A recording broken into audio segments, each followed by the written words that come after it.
Since I'm on Shlichus in Venice, Italy, let's talk about something everyone loves. Italian food, or better yet, Italian bread. There's focaccia, ciabatta, panettone, and of course there's pizza. Bread is a staple, so easy to make, just flour, water, yeast, salt, and sometimes olive oil. Something so simple, yet one of the most significant forms of food on the planet.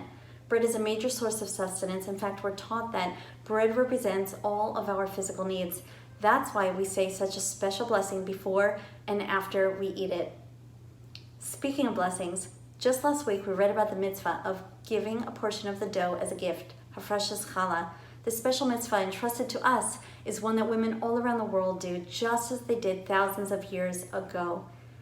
As you may have heard, or perhaps you yourself were here in Venice, we typically have hundreds of guests for Shabbat, even up to 800 people. That's often more than 250 pounds of flour for challahs.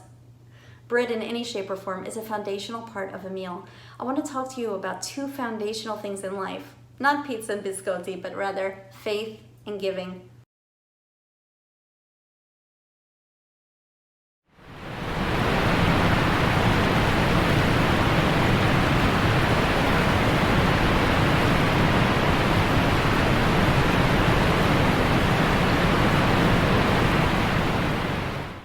We're taught not only to give, but the mitzvah of bikurim, giving of the first fruits, teaches us to give something of sustenance, substance, and not only, but to give of our first and best.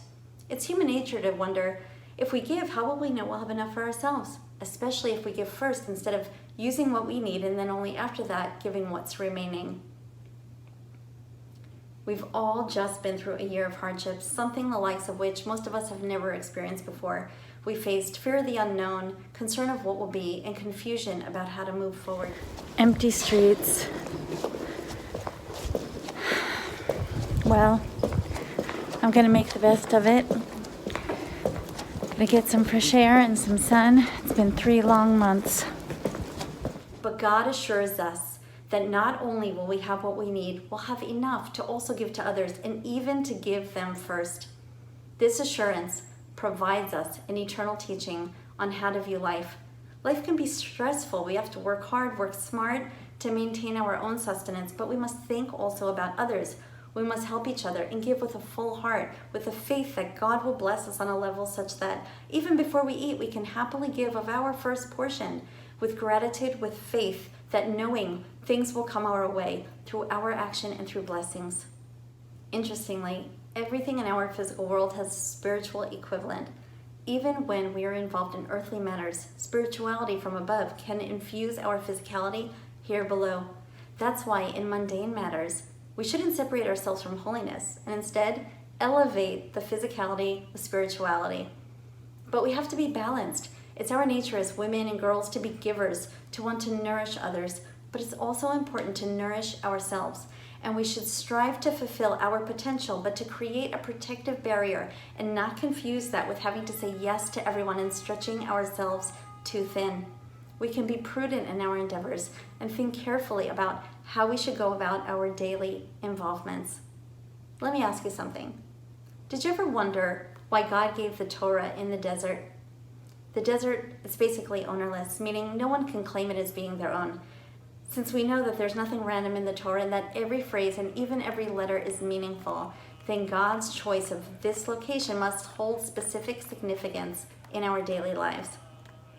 God was showing us something very important. Just like no one can claim that he's the sole owner of the desert, the same holds true regarding the Torah, which belongs 100% equally to everyone. Whether one is more learned or less, more observant or less, the Torah belongs to each of us equally. And this reinforces that we should value each other equally as well. If we know more about Torah, or any subject for that matter, in business or in our personal lives than someone else, we need to stay humble and help him who may not have had the opportunity to learn as much. And if we know less than another, we don't have to feel bad or less than, because we each have the same eternal connection to the one above. We are all descendants of Sarah, Rebecca, Rachel, and Leah, and it's up to us to value that eternal connection and learn something new to pass down to the next generation.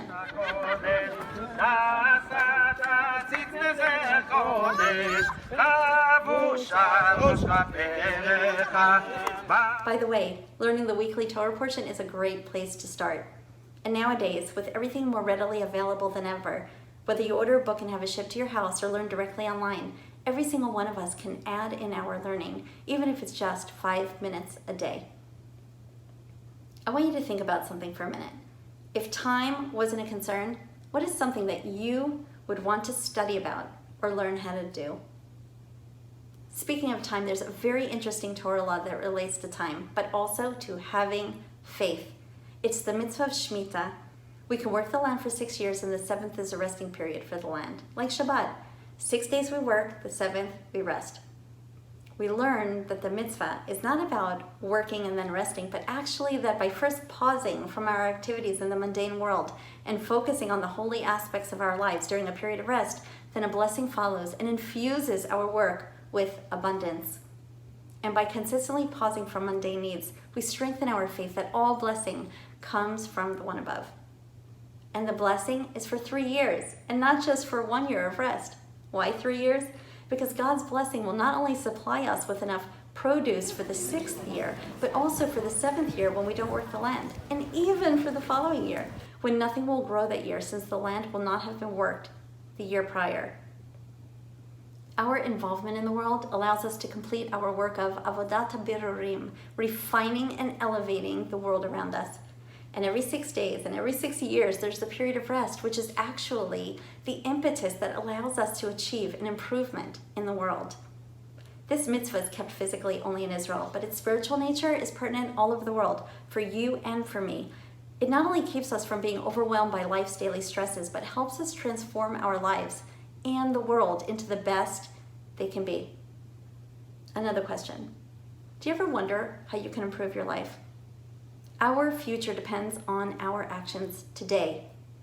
Here's an amazing concept. When we tap into this awareness and are mindful to sanctify ourselves even with what is permitted to us, this brings us to a higher appreciation of the things we have, that we view as ours, elevating the seemingly ordinary moments in our day to something extraordinary.